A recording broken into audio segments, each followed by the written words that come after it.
یہ سامنے نظر آنے والا پہاڑ ساکوراجیما کہلاتا ہے، جس سے سارا سال لاوا ابلتا رہتا ہے اور اس کی راکھ کاگوشیما شہر میں پھیل جاتی ہے۔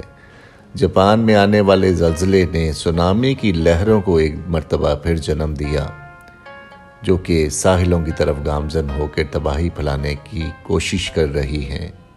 جاپان چونکہ ایک آئی لینڈ کنٹری ہے جس کے چاروں طرف سمندر ہی سمندر ہے، کسی بھی قسم کے زلزلے کے بعد یہاں پہ سونامی کی لہریں ایک بہت بڑا چیلنج بن جاتی ہیں۔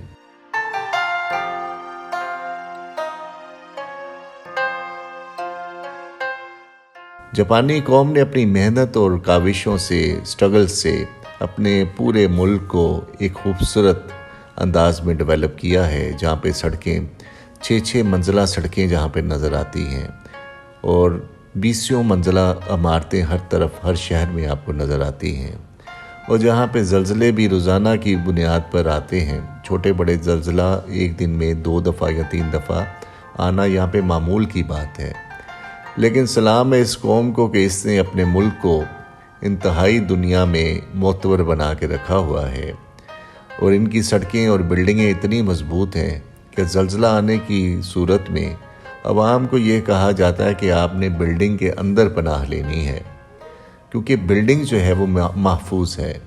زلزلے سے متاثرہ بہت سارے شہروں میں پاکستانی رہائش پذیر بھی ہیں، اور ان رہائش پذیر پاکستانیوں کی خیر و عافیت کی خبریں موصول ہو چکی ہیں۔ فی الوقت تک تمام پاکستانی کسی قسم کے جانی نقصان سے محفوظ ہیں۔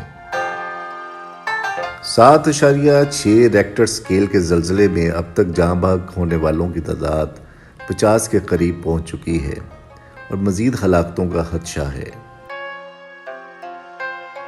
جاپان کا یہ مشکل دور بھی گزر جائے گا کہ جیسے پچھلے ادوار میں انہوں نے اپنی محنت، محبت، احترام کے ساتھ اپنے ملک کو ڈیولپ کیا ہے۔